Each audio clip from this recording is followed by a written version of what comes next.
Hello dear students, ఇప్పుడు మనం ఏం చేద్దామంటే ఫిజిక్స్లో సౌండ్ అనే లెసన్ గురించి మనం ఇచ్చినటువంటి క్వశ్చన్లో వాటి యొక్క ఎక్స్ప్లెనేషన్ అనేది వన్ బై వన్ చూద్దాం.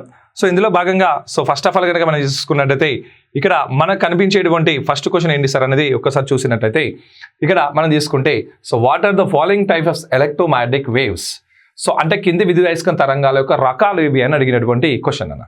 ఇక్కడ ఏమి ఇచ్చిండు, ఆప్షన్స్ ఏమి ఇచ్చిండు, ఇక్కడ అల్ట్రా వైలెట్ రేస్ ఇచ్చిండు అంటే అతనీలలోకి కిరణాలు అన్నాడు, సన్లైట్ ఇచ్చిండు సూర్యరశ్మి అని చెప్పేసిండు, అదేవిధంగా ఎక్స్రేస్ ఇచ్చిండు ఎక్స్ కిరణాలు అన్నాడు, అదేవిధంగా ఇన్ఫ్రారెడ్ రేస్గా చెప్పిండు, పరారుణ కిరణాలుగా చెప్పిండు. అంటే ఇక్కడ ఒకటి మెయిన్గా మీరు ఒక కాన్సెప్ట్ కనుక మీరు బాగా గుర్తుపెట్టుకున్నారైతే డియర్ స్టూడెంట్స్, ఇక్కడ మనకు వచ్చేసింది అంటే వచ్చేటువంటి కాన్సెప్ట్ ఏందని ఇక్కడ మనం తీసుకున్నట్టయితే ఏం లేదు. కాంతి కిరణాలు ప్రయాణించాలి అంటే ఖచ్చితంగా ఎలాంటి యానకం అనేది అవసరం లేదు, గుర్తుపెట్టుకోండి. మీడియం అనేది అవసరం లేదు, ఓకేనా. మీడియం అనేది అవసరం, కాంతి ప్రయాణించాలంటే ఎలాంటి మీడియం అనేది అవసరం లేదు. మీడియం అనేది అవసరం. మీడియం అంటే మనం ఏం చెప్పొచ్చు అంటే యానకం అంటారన్న. ఈ యానకం అనేది అవసరం, కాంతి ప్రయాణించాలంటే ఎలాంటి యానకం అనేది అవసరం లేదు. కాబట్టి కాంతి అనేది ఎక్కడ శూన్యంలో ప్రయాణిస్తుంది. అదే విధంగా మనకు వచ్చేసిందంటే నీటిలో ప్రయాణిస్తుంది, గాలిలో ప్రయాణిస్తుంది, అన్నిటిలో కూడా ప్రయాణిస్తుంది. కాబట్టి ఇక్కడ మనకు వచ్చేదంటే మరి కాంతి కిరణాలు అనేటివి ఏ రకాలు ఉంటాయి సార్ అంటే కాంతి కిరణాలు అనేటివి బాగా గుర్తుపెట్టుకోండి. కాంతి ప్రయాణించాలంటే ఎలాంటి యానకం అవసరం లేదని మనం చెప్తున్నాం కాబట్టి కాంతి కిరణాల యొక్క వేగం అనేది విద్యుదయస్కాంత తరంగాల వేగంతో సమానంగా ఉంటుంది, ఓకేనా. కాంతి కిరణాల యొక్క వేగం అనేది కాంతి కిరణాల యొక్క వేగము అదే విధంగా మనకు వచ్చేదంటే విద్యుదయస్కాంత కిరణాల యొక్క వేగం రెండూ కూడా సమానంగా ఉంటాయి, రెండు కూడా సమానంగా ఉంటాయి. అంటే కాంతి కిరణాలు విద్యుదయస్కాంత కిరణాలు రెండు కూడా సమాన వేగంతో ప్రయాణిస్తాయి. మరి అలాంటప్పుడు విద్యుదయస్కాంత కిరణాలు అంటే మనం ఏమని చెప్పుకోవాలి, యానకం అవసరం లేకుండా ప్రయాణించేటువంటి కిరణాలనే విద్యుదయస్కాంత కిరణాలుగా మనం చెప్పుకుంటాం. మరి అలాంటప్పుడు అతనిలోహిత కిరణాలు ప్రయాణించడానికి ఎలాంటి యానకం అవసరం లేదు, ఎక్స్ కిరణాలు ప్రయాణించడం ఎలాంటి యానకం అవసరం లేదు, పరారుణ కిరణాలు ప్రయాణించడం ఎలాంటి యానకం అవసరం లేదు, సూర్యరశ్మి ప్రయాణించడం ఎలాంటి యానకం అవసరం లేదు. అంటే విద్యుదయస్కాంత తరంగాలకు కిరణాలకు ఇవన్నీ కూడా బెస్ట్ ఎగ్జాంపుల్ గా మనం చెప్పుకోవచ్చు. కాబట్టి ఆన్సర్ అనేది ఇక్కడ మనం ఏమని చెప్పొచ్చు సార్, ఇక్కడ అన్ని ఆన్సర్ ఎక్కడ ఉన్నో చూసుకోవాలి. ఎక్కడ ఉంది సార్, ఇక్కడ 4th వన్ ఉంది కాబట్టి 4th వన్ ఆన్సర్ అనేది రైట్ ఆన్సర్ అన్న, ఓకేనా. నెక్స్ట్ క్వశ్చన్ ఏమి ఇచ్చిందంటే ఇక్కడ మ్యాచ్ ద ఫాలోయింగ్ అనేటువంటి ఇచ్చిండు. ఇలాంటి క్వశ్చన్స్ ఇచ్చినప్పుడు చాలా జాగ్రత్తగా పరిశీలించాలా, ఓకేనా. ఎందుకంటే 4టికి ఆన్సర్ తెలిస్తేనే నీకు ఒక్క మార్క్ వస్తుంది. ఒక్కటి మిస్ అయినా కానీ నీవు ఆన్సర్ అనేది కోల్పోయే ఛాన్సెస్ అనేది ఎక్కువగా ఉంటుంది. మరి ఇచ్చినటువంటి క్వశ్చన్ ఏంటి సార్ అంటే వస్తువు యొక్క వేగం ధ్వని వేగం కంటే తక్కువగా ఉంటుందని ఇచ్చాడు.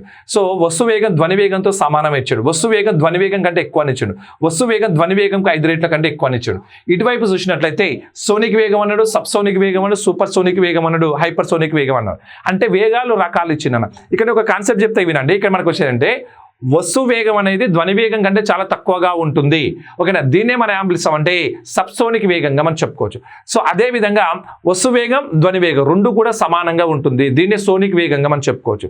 అదే విధంగా మనకు వచ్చేసంటే ధ్వని వేగం కంటే వస్తువు వేగం అనేది చాలా ఎక్కువగా ఉంటుంది, దీన్ని సూపర్ సోనిక్ వేగంగా మనం చెప్పుకోవచ్చు. అదే విధంగా ధ్వని వేగం కంటే వస్తువు యొక్క వేగం అనేది అనేక రెట్లు ఎక్కువగా ఉంటుంది, దీన్నే మన హైపర్ సోనిక్ వేగంగా మనం చెప్పుకుంటాం.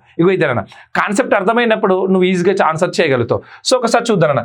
వస్తువు వేగం ధ్వని వేగం కంటే తక్కువగా, వస్తువు వేగం ధ్వని వేగం కంటే మనం తక్కువగా ఉన్నట్టయితే దాన్ని మనం ఏమని చెప్తాను ఇక్కడ మనకు వచ్చి అంటే సబ్సోనిక్ వేగంగా మనం చెప్పుకోవాలి. వస్తువు వేగం ధ్వని వేగంతో సమానం అంటే the speed of an object is equal to the speed of light, speed of sound అన్న. దాన్ని మనం సోనిక్ స్పీడ్ గా మనం చెప్పుకుంటాం. అదే విధంగా ఏంటంటే the object is greater than the speed of the sound.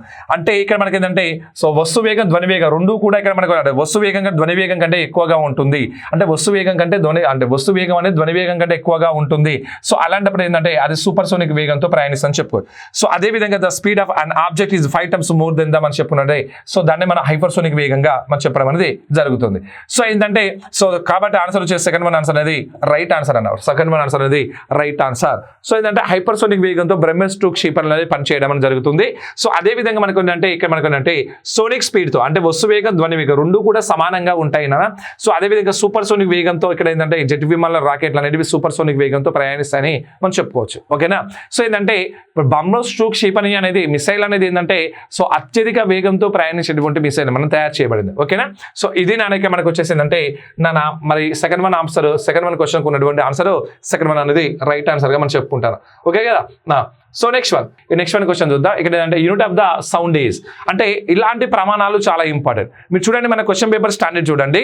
ఒక క్వశ్చన్ అనేది చాలా డిఫికల్ట్గా నిన్ను ఆలోచింపజేసే విధంగా ఉంటుంది. ఒక క్వశ్చన్ అనేది ఎక్కువ ఇబ్బంది పడాల్సిన అవసరం లేదు. ఇంకో క్వశ్చన్ అనేది అసలు ఆలోచించాల్సిన అవసరం లేదు, చదవగానే ఆన్సర్ చేయొచ్చు. అలాంటి క్వశ్చన్ ఇక్కడ ఇచ్చినటువంటి క్వశ్చన్ ఏంటి సార్? ఇక్కడ unit of the sound is ధ్వని ప్రమాణం ఏంటి sir? Newton, joule, decibel, watts అనేటువంటి ప్రమాణం ఉంటాయి. ఇక్కడ మనం తీసుకున్నట్లయితే న్యూటన్ అనేది ఇక్కడ మనకు వచ్చేసేందంటే ఓకేనా, ఇక్కడ న్యూటన్ అనేది మనకు బలానికి ఉన్నటువంటి ప్రమాణం అన్న. సో జౌల్ అనేది మనకు వచ్చేదంటే శక్తికి ఉన్నటువంటి ప్రమాణం. సో వాట్స్ అనేది మనకు వచ్చేదంటే విద్యుత్కు ఉన్నటువంటి ప్రమాణం, విద్యుత్ పొటెన్షియల్కు ఉన్నటువంటి ఓకేనా, విద్యుత్ పొటెన్షియల్ అన్న, విద్యుత్ పొటెన్షియల్కు ఉన్న పొటెన్షియల్ ఓకేనా, విద్యుత్ పొటెన్షియల్కు ఉన్నటువంటి ప్రమాణంగా మనం చెప్పుకోవచ్చు. ఓకేనా, విద్యుత్ పొటెన్షియల్ భేదానికి ప్రమాణాలు ఉంటాయి, విద్యుత్ పొటెన్షియల్ ప్రమాణాలు ఉంటాయి, విద్యుత్ ప్రవాహానికి ప్రమాణాలు ఉంటాయి, విద్యుత్ ఆవేశానికి ప్రమాణాలు ఉంటాయి. ఓకేనా, బాగా గుర్తుపెట్టుకోండి. సో అదేవిధంగా డెసిబెల్ అనేది ఇక్కడ మనకు వచ్చేదంటే ధ్వనికి ఉన్నటువంటి ప్రమాణం, ధ్వని తీవ్రత. సో ధ్వని తీవ్రతకు ఉన్నటువంటి ప్రమాణాలు వచ్చేసిందంటే డెసిబెల్స్ అనేటువంటి ప్రమాణాన్ని ధ్వని తీవ్రతకు ఉపయోగిస్తారు.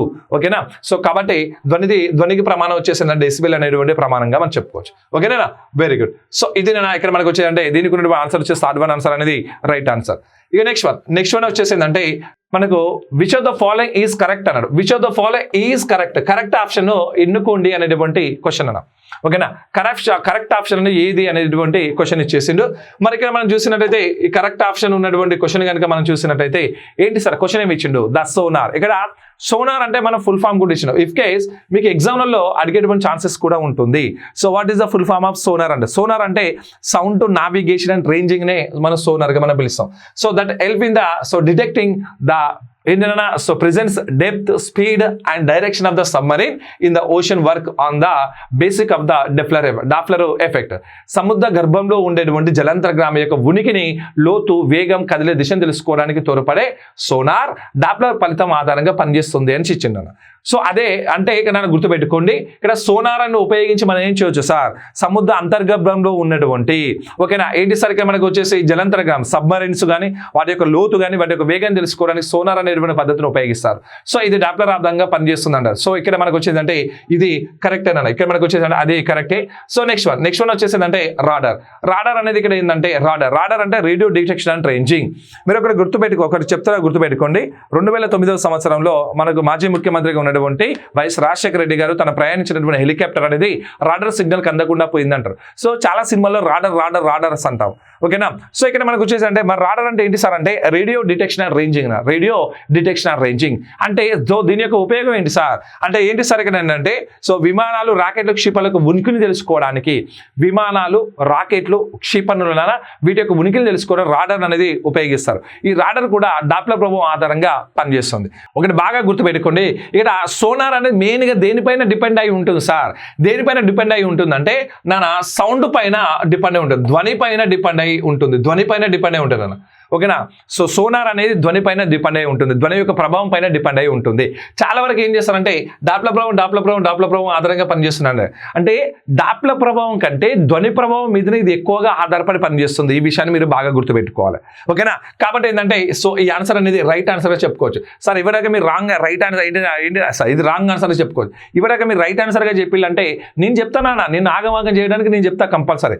ఎందుకంటే సో దీని యొక్క పూర్తి ఇన్ఫర్మేషన్ నువ్వు తెలుసుకున్న తర్వాత నేను తర్వాత మళ్ళీ దాని గురించి మళ్ళీ మనం క్లారిటీగా మనం తెలుసుకోవచ్చు. ఓకేనా, ఈ విషయాన్ని గుర్తుపెట్టుకోండి. సో ఇవ్వడాక సార్ ఇట్లా సార్ అట్లా ఏంటి సార్ అంటే గట్టినే ఉంటుంది మనతోనే. సో ఏంటంటే నిన్ను ఆలోచింపజేసేటువంటి విధంగా సో ఇక్కడ మనం ఇవ్వడం జరుగుతుంది. కాబట్టి జర జాగ్రత్తనా.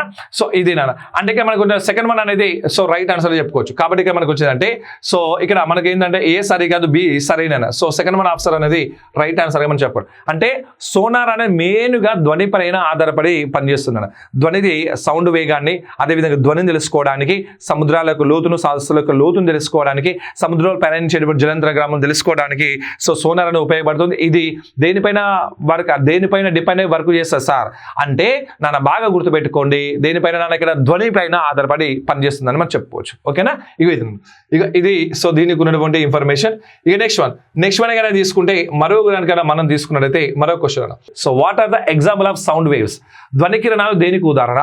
సో అనుదరిగే తరంగ తరంగాల, తిర్యక్ తరంగాల, విద్యుదయస్కాంత తరంగాల, స్థావర తరంగాల.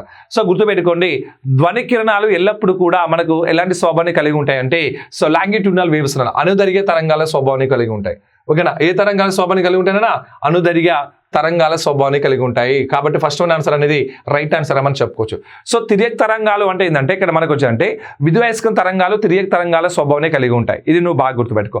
సో అదేవిధంగా విద్యుదయస్కాంత తరంగాలు అనేటివి మనకు వచ్చేసి ఏంటన్నా ఇక్కడ మనకు వచ్చేసి కాంతి తరంగాలు విద్యుదయస్కాంత తరంగాల స్వభావాన్ని కలిగి ఉంటాయి. ఓకే, నెక్స్ట్ వన్ అదేవిధంగా స్థావర తరంగాలు స్టాండింగ్ వేవ్స్ అని మనం చెప్పుకుంటారు.